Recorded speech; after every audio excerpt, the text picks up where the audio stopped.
Hello friends, welcome back. स्वागत है आपका इकोनॉमी के बहुत इंटरेस्टिंग टॉपिक पे। दोस्तों, लगातार आप न्यूज में सुन रहे होंगे कि महंगाई दर कैसे बढ़ रही है, घट रही है, और सिर्फ इंडिया में नहीं, ग्लोबली।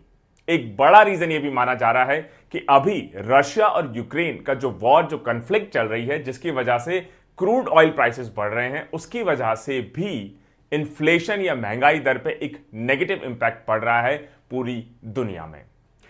WPI हो या CPI हो, दोनों जो इंडिसेस हैं जो इंडिया यूज करता है महंगाई दर को मेजर करने के लिए, उसको मापने के लिए, आंकने के लिए, आज हम बात करेंगे क्या होते हैं WPI और CPI इन्फ्लेशन रेट्स। दोस्तों, शॉर्ट डिस्कशन होगा और सिर्फ WPI और CPI इन्फ्लेशन पर ही यह फोकस्ड होगा। अगर आप डिटेल में इन्फ्लेशन को समझना चाहते हैं तो जैसे ही आप हमारी इंडियन इकोनॉमी, भारत की अर्थव्यवस्था की प्लेलिस्ट में जाएंगे और उसमें आप लेक्चर नंबर 10 देखेंगे तो इन्फ्लेशन से रिलेटेड आपको सारे के सारे कॉन्सेप्ट्स, इन्फ्लेशन क्या होता है, कितने टाइप के होते हैं, क्या चीजें इंपैक्ट होती हैं, कैसे इसको आप कंट्रोल कर सकते हैं, मैनेज कर सकते हैं, RBI की इन्फ्लेशन के क्या लिमिट्स हैं, एटसेट्रा एटसेट्रा, सारी इंफॉर्मेशन आपको वहां से मिल जाएगी। आज का टॉपिक सिर्फ और सिर्फ एक focused short discussion on WPI and CPI inflation rates या WPI and CPI inflation indices. किसी भी प्रेजेंटेशन या किसी भी वीडियो के रिसोर्सेज के लिए डिस्क्रिप्शन सेक्शन, पहला लिंक इंग्लिश में PPT, सेकंड लिंक हिंदी में PPT, और आप चाहें तो हमारा टेलीग्राम चैनल भी ज्वाइन कर सकते हैं। शुरू करते हैं। सबसे पहले टॉपिक न्यूज में क्यों बना रहा। हाल ही में लगातार ग्लोबली आप सुन रहे होंगे कि इन्फ्लेशन बढ़ता चला जा रहा है, महंगाई बढ़ती चली जा रही है, चाहे वो आपकी रोजमर्रा की चीजें हों, चाहे पेट्रोल प्राइसेस हों, क्रूड ऑयल प्राइसेस हों, फूड आइटम के प्राइसेस हों, सर्विस सेक्टर के जितनी भी रिलेटेड एलिमेंट्स हैं या बास्केट है उससे रिलेटेड प्रोडक्ट्स एंड सर्विसेज हों, उनकी भी रेट्स कई मायने में बढ़ती हुई दिखाई देती है। और ऐसा नहीं कि सिर्फ इंडिया इकलौता कंट्री है ग्लोबली जो इस हायर इन्फ्लेशन से जूझ रहा है। अब आप सोच रहे होंगे इन्फ्लेशन इन्फ्लेशन इन्फ्लेशन या महंगाई दर महंगाई दर महंगाई दर एग्जैक्टली है क्या। सबसे पहले बेसिक्स को समझते हैं। इन्फ्लेशन या इन्फ्लेशन रेट का मतलब है ये वो रेट है जिस रेट से प्राइसेस या तो बढ़ रहे हों या घट रहे हों। अगर प्राइसेस बढ़ रहे हैं तो पॉजिटिव इन्फ्लेशन माना जाएगा, अगर प्राइसेस घट रहे हैं तो उसको नेगेटिव इन्फ्लेशन माना जाएगा। कई बार उसको डिसइन्फ्लेशन या डिफ्लेशन भी कहा जाता है। जैसे समझने की कोशिश करिए, मान लीजिए अगर आप पोटैटोज की या अनियंस की या टोमेटोज की या किसी भी और आइटम की अगर आप रेट देख लें, मान लीजिए उसकी रेट पिछले साल इसी दौरान मतलब मार्च के महीने में रफली 10 रुपीज पर केजी थी और इस साल वो बढ़ के रफली 15 रुपीज पर केजी हो गई है। तो 5 रुपए की बढ़त 10 रुपए की बेस प्राइस पे, तो कितना परसेंट बढ़त हो गई? 50%। इसका मतलब इन्फ्लेशन पिछले साल के मुकाबले इस साल 50%, 50% बढ़ चुका है। इसका मतलब जो बेस प्राइस हमने पिछले साल की ली कंपेयर करने के लिए, उसके मुकाबले आज की डेट में उस कमोडिटी, चाहे वो अनियन हो, पोटैटो हो, टोमेटो हो या कोई और चीज हो, उसकी प्राइस 50% बढ़ चुकी है। अगर पिछले साल 100 रुपए थे तो इस साल 150 हो चुकी है, पिछली बार 10 रुपए थे तो अभी 15 रुपए हो चुकी है। और हर महीने इन्फ्लेशन रेट्स को कैलकुलेट किया जाता है ईयर ऑन ईयर बेसिस पे। तो अगर आप इंडियन इकोनॉमी या भारत की अर्थव्यवस्था के लेक्चर नंबर 9 और 10 को देखेंगे, जिसमें इन्फ्लेशन के क्या क्या कैरेक्टरिस्टिक्स हैं उसके बारे में बहुत डिटेल में समझाया है। इन्फ्लेशन पॉइंट टू पॉइंट होता है, मतलब आपको एग्जैक्ट सेम टाइम फ्रेम को कंपेयर करना होगा। अगर मैं जनवरी का इन्फ्लेशन देखना चाहूंगा तो पिछले साल के या अगले साल के जनवरी से ही कंपेयर करूंगा। सिमिलरली अगर मैं वीकली इन्फ्लेशन देखना चाहता हूं इंडिया में फॉर एग्जांपल, तो 5 PM फ्राइडे को क्या रेट रही उसको मैं पिछले वीक 5 PM फ्राइडे या नेक्स्ट वीक 5 PM फ्राइडे से ही कंपेयर करूंगा।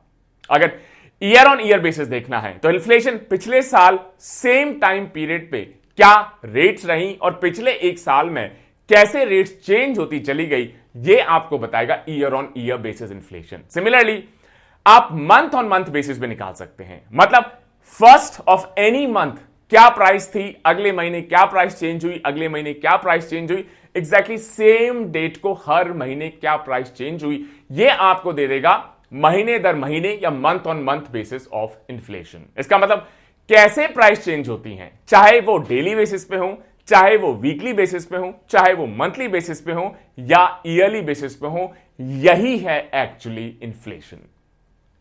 इन्फ्लेशन रेट्स आप चाहें तो सभी कमोडिटीज के लिए कैलकुलेट कर सकते हैं या एक सिलेक्ट ग्रुप आप बना सकते हैं कि सभी कमोडिटीज के इन्फ्लेशन या रेट को ट्रैक करना, कैलकुलेट करना, चेंजेस को देखना, एनालाइज करना ऑलमोस्ट इम्पॉसिबल है प्रैक्टिकली। तो क्यों ना हम एक बास्केट बना ले, एक ग्रुप बना ले जो सबसे ज्यादा रेलिवेंट समझा जाए, जो कि एक ट्रू रिफ्लेक्शन समझा जाए जिस पर्टिकुलर सेक्शन या जिस पर्टिकुलर सेगमेंट या जिस पर्टिकुलर एरेना ऑफ इकोनॉमी को आप कैप्चर करना चाहते हैं उससे रिलेटेड। इसका मतलब जो इन्फ्लेशन रेट्स है वो अनियंस की या पोटैटोज की या टोमेटोज की बढ़ गई है, इसके साथ साथ सेम बास्केट में आप चाहें तो 20 आइटम्स और 30 आइटम्स और 40 आइटम्स और भी इंक्लूड कर सकते हैं।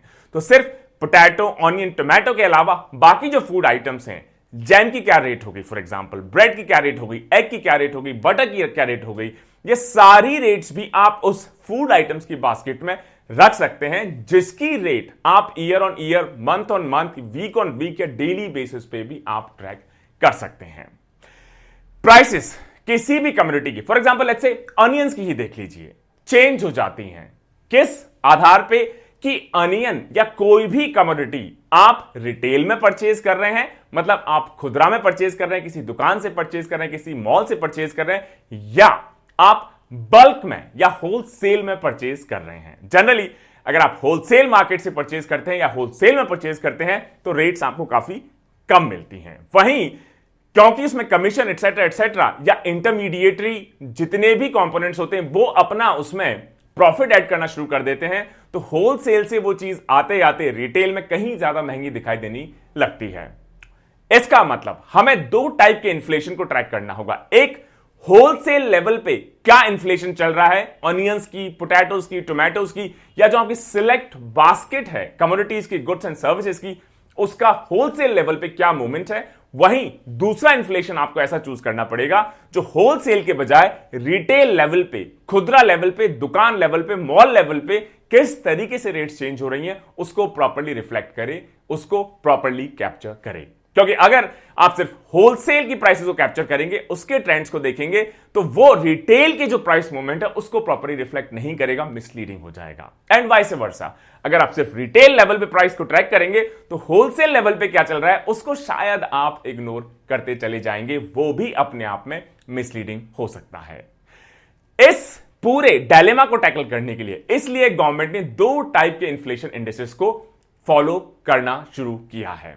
एक तो होलसेल मार्केट से रिलेटेड जिसको कहा जाएगा WPI, होलसेल प्राइस इंडेक्स, और दूसरा होगा रिटेल मार्केट से रिलेटेड जिसको कहा जाएगा CPI, कंज्यूमर प्राइस इंडेक्स। इनको आप ऐसे भी समझ सकते हैं कि होलसेल लेवल पे प्राइसेस कैसे चेंज हो रही हैं, इन्फ्लेशन कैसे चेंज हो रहा है, बढ़ रहा है, घट रहा है, क्या रेट्स हैं, किस तेजी के साथ चेंज हो रहा है, वो कैप्चर करेगा wholesale price index, wholesale market, wholesale price index. Similarly retail market मतलब आप और मेरे जैसे कंज्यूमर के ऊपर क्या फर्क पड़ रहा है या कितने में मिल रहा है या क्या महंगाई का सामना करना पड़ रहा है, ये कौन डिसाइड करेगा? रिटेल मार्केट का रिफ्लेक्शन कंज्यूमर प्राइस इंडेक्स या जिसको CPI इन्फ्लेशन इंडेक्स भी कहा जाता है। तो होलसेल लेवल के लिए एक इन्फ्लेशन इंडेक्स और रिटेल मार्केट या कंज्यूमर्स के लिए दूसरा इन्फ्लेशन इंडेक्स। सिमिलरली अर्बन और रूरल मार्केट्स के लिए भी अलग अलग टाइप के इन्फ्लेशन को देखा जाता है और इसका रीजन यही है, हो सकता है कुछ प्रोडक्ट्स और सर्विसेज अर्बन मार्केट के लिए ज्यादा रेलिवेंट हो बजाय रूरल मार्केट के। सिमिलरली कुछ प्रोडक्ट्स और सर्विसेज रूरल मार्केट के लिए हो सकता है ज्यादा रेलिवेंट हो कंपेयर टू अर्बन मार्केट्स। तो इसका मतलब होलसेल लेवल पे करिए, कंज्यूमर रिटेल लेवल पे करिए, अर्बन का अलग से ट्रैक करिए, रूरल का अलग से ट्रैक करिए। अब WPI और CPI को थोड़ा डिटेल में समझने की कोशिश करते हैं। जो सबसे ज्यादा कॉमनली यूज्ड इन्फ्लेशन रेट्स हैं हमारे कंट्री में ईयर ऑन ईयर बेसिस के लिए, कि साल दर साल अगर आपको इन्फ्लेशन ट्रैक करना है, महंगाई दर ट्रैक करनी है, तो आप या तो होलसेल प्राइस इंडेक्स यूज करेंगे WPI, या आप consumer price index based inflation rate या CPI इन्फ्लेशन रेट को आप यूज करेंगे। जो wholesale price index based inflation rate होगा उसको आप कहेंगे होलसेल इन्फ्लेशन रेट, और जो कंज्यूमर प्राइस इंडेक्स मतलब रिटेल लेवल पे जो इन्फ्लेशन को ट्रैक करेगा, खुदरा लेवल पे जो इन्फ्लेशन है, महंगाई दर को ट्रैक करेगा, उसको आप कहेंगे रिटेल इन्फ्लेशन रेट। दोनों ही चाहे WPI हो या CPI हो, प्राइस इंडिसेस हैं। इसका मतलब दोनों की अपनी अपनी अलग बास्केट है गुड्स एंड सर्विसेज की, कि हो सकता है होलसेल लेवल पे अलग टाइप की गुड्स और सर्विसेज इंपॉर्टेंट हो कंट्री के लिए, वहीं CPI लेवल पे, रिटेल लेवल पे हो सकता है कुछ और टाइप के गुड्स एंड सर्विसेज हो जो कहीं ज्यादा कॉमन कंज्यूमर को इंपैक्ट करती हो। और गवर्नमेंट अलग अलग गुड्स एंड सर्विसेज की बास्केट चूज करने के लिए WPI के लिए अलग, CPI के लिए अलग, इसके साथ साथ कितना आप वेटेज देंगे उन डिफरेंट आइटम्स को उस बास्केट में, उसको भी गवर्नमेंट बार बार चेंज करती रहती है।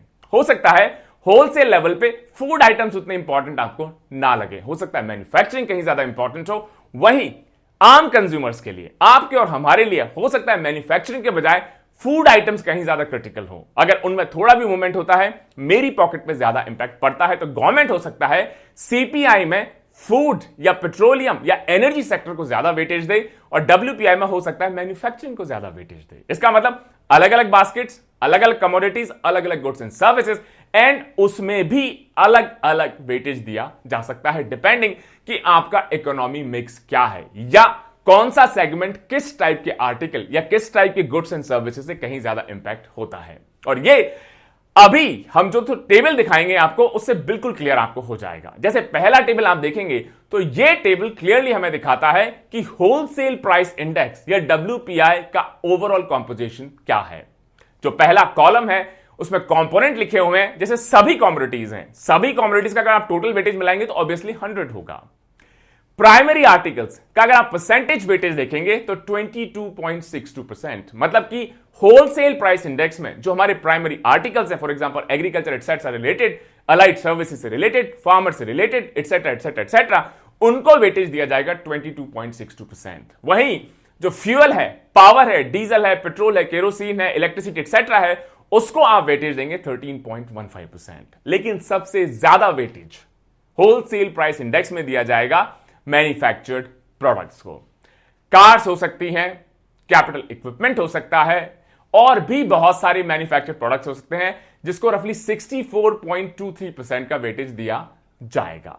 और सबसे एक्सट्रीम कॉलम में अगर आप देखेंगे तो पिछले साल के मुकाबले फरवरी के मंथ में इन डिफरेंट कमोडिटीज का क्या इन्फ्लेशन रहा, यह रिफ्लेक्ट होता हुआ दिखाई देता है। इसका मतलब अगर आप WPI देखेंगे फरवरी 2022 का, तो फरवरी 2021 के मुकाबले सभी कमोडिटीज का अगर आप मिला लेंगे तो इन्फ्लेशन 13.11% है। मतलब पिछले साल के मुकाबले इस बार जो रेट्स हैं, जो WPI बास्केट में हैं गुड्स एंड सर्विसेज, उनको 13.11% की बढ़ोतरी देखी जाती है। प्राइमरी आर्टिकल्स की 13.39, फ्यूल एंड पावर की सबसे ज्यादा 13.15%, मैन्युफैक्चर्ड प्रोडक्ट्स का 9.84%। सिमिलरली ये जो टेबल आप देखेंगे, ये WPI की तरह CBI जो हमारा इन्फ्लेशन इंडेक्स है उसकी टेबल को क्लियरली रिफ्लेक्ट करता है।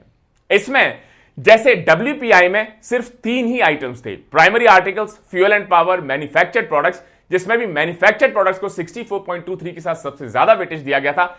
CPI में आप देखेंगे तो सिर्फ 3 नहीं, इनफैक्ट 6 डिफरेंट कंपोनेंट्स हैं। पहला फूड एंड बेवरेज, सबसे हाईएस्ट वेटेज 45.86%, जिसका इस साल इन्फ्लेशन पिछले साल के मुकाबले 5.93%। पान, टोबैको एंड इंटॉक्सिकेंट्स अपने आप में एक अलग component category, 2.38% weightage, 2.39% inflation. Clothing and footwear 6.53% weightage, 8.86% inflation rate. Housing का 10.07% weightage, 3.57% inflation rate. Fuel and light का 6.84% वेटेज, 8.73% इसका इन्फ्लेशन। और मिसलेनियस सर्विसेज, WPI में आपने देखा होगा सर्विसेज आपको कहीं नहीं दिखाई दी होंगी। इसका मतलब सर्विसेज होलसेल प्राइस इंडेक्स में मैटर नहीं करती, लेकिन कंज्यूमर प्राइस इंडेक्स में सर्विसेज भी मैटर करती हैं, जिनका सिग्निफिकेंट वेटेज दिया गया है 28.32% के साथ, जिसमें पिछले साल के मुकाबले 6.52% की बढ़ोतरी या इन्फ्लेशन हम देख रहे हैं। अब जो CPI बेस्ड इन्फ्लेशन है, कंज्यूमर प्राइस इंडेक्स, मतलब रिटेल पे या आप और हमारे जैसे कंज्यूमर्स को क्या इंपैक्ट होगा इन्फ्लेशन का, इसको कौन कंपाइल करता होगा? इसको कंपाइल करती है ministry of statistics and programme implementation, जिसको MOSPI भी कहा जाता है। वहीं जो WPI है या होलसेल प्राइस इंडेक्स है, उसको कौन कंपाइल करता होगा, उसको कंपाइल करते हैं department for promotion of industry and internal trade, मतलब DPIIT। दोनों इंडिसेस का अगर आप कंस्ट्रक्शन देखेंगे तो मुझे लगता है बिल्कुल आपको क्लियर हो गया होगा कि दोनों के कॉम्पोजिशन अलग अलग हैं। एक में सिर्फ 3 आर्टिकल्स है, एक में 6 आर्टिकल्स हैं। WPI में सर्विस सेक्टर नहीं है, CPI में सर्विस सेक्टर है। CPI में सबसे ज्यादा वेटेज है फूड आइटम्स को या फूड एंड बेवरेजेस को 45.86% के साथ, वहीं WPI में मैन्युफैक्चर्ड प्रोडक्ट्स को 64.23% का सबसे ज्यादा वेटेज दिया गया है। इसका मतलब CPI इन्फ्लेशन में अगर ब्रॉडली हम बात करें तो अगर फूड प्राइसेस एकदम से ऊपर चली जाती हैं तो कंज्यूमर प्राइस इंडेक्स में, क्योंकि 45% से ज्यादा वेटेज सिर्फ फूड एंड बेवरेजेस का है, CPI इन्फ्लेशन एकदम तेजी से बढ़ता हुआ दिखाई देगा। लेकिन शायद उसका होलसेल इन्फ्लेशन या WPI पे बहुत इंपैक्ट नहीं देखा जाए, क्योंकि फूड आइटम्स का बहुत ज्यादा वेटेज वहां पर नहीं है। सिमिलरली अगर मैन्युफैक्चर्ड प्रोडक्ट्स जैसे टीवीज हैं, कार्स हैं, कैपिटल इक्विपमेंट है, अगर इनकी रेट एकदम तेजी से बढ़ने लग जाए तो WPI होलसेल इन्फ्लेशन रेट आपको तेजी से बढ़ता हुआ नजर आएगा, लेकिन हो सकता है CPI पे इसका बिल्कुल फर्क ना पड़े, क्योंकि मैन्युफैक्चर्ड प्रोडक्ट्स का बहुत वेटेज हमको नहीं दिखाई देता है CPI में। इसके अलावा एक और डिफरेंस, जैसा हमने कहा कि सर्विसेज जो हैं वो सिर्फ CPI में ही इंक्लूडेड हैं, WPI में नहीं। और इनका कारण है कि जो सर्विसेज है, मान लीजिए हेयर कट आपको लेना है, मान लो बैंकिंग आपको जाना है, मान लीजिए एजुकेशन है, हेल्थ है, तो ये एक कॉमन कंज्यूमर इन सर्विसेज को यूज करता है। होलसेल पॉइंट ऑफ व्यू से वो बिल्कुल मैटर नहीं करती। CPI इन सारी चीजों को कैलकुलेट करता है, चाहे वो ट्रांसपोर्टेशन हो, एजुकेशन हो, रिक्रिएशन हो, अम्यूजमेंट हो, पर्सनल केयर हो, होटल्स हो, जितना भी सर्विस सेक्टर है। अगर ये कॉस्टली होने लग जाता है तो रिटेल इन्फ्लेशन बढ़ेगा, CPI बढ़ेगा, लेकिन क्या WPI पे इंपैक्ट पड़ेगा? WPI पे कोई इंपैक्ट नहीं पड़ेगा। वहीं अगर मैन्युफैक्चर्ड गुड्स महंगी हो जाए तो CPI पे इंपैक्ट पड़ेगा? नहीं पड़ेगा, लेकिन WPI तेजी से बढ़ता हुआ नजर आएगा। इसका मतलब दोनों इन्फ्लेशन रेट अलग अलग चीजों को कैटर करती हैं, एक होलसेल लेवल को, एक रिटेल लेवल को, अलग अलग कॉम्पोजिशन है, अलग अलग वेटेज है। सर्विस सेक्टर WPI में नहीं है और CPI में सर्विस सेक्टर भी इंक्लूडेड है। दोस्तों, मुझे उम्मीद है दोस्तों ये short lecture on inflation, WPI, CPI, क्या डिफरेंसेस हैं, क्यों अलग अलग इंडिसेस हैं, कैसे ट्रैक किए जाते हैं, कैलकुलेट किए जाते हैं, क्यों इंपॉर्टेंट है, किस सिनेरियो में कैसे चेंज होते हैं, आपको बिल्कुल अब क्लियर हो गया होगा। Stay tuned. जय हिंद, जय भारत।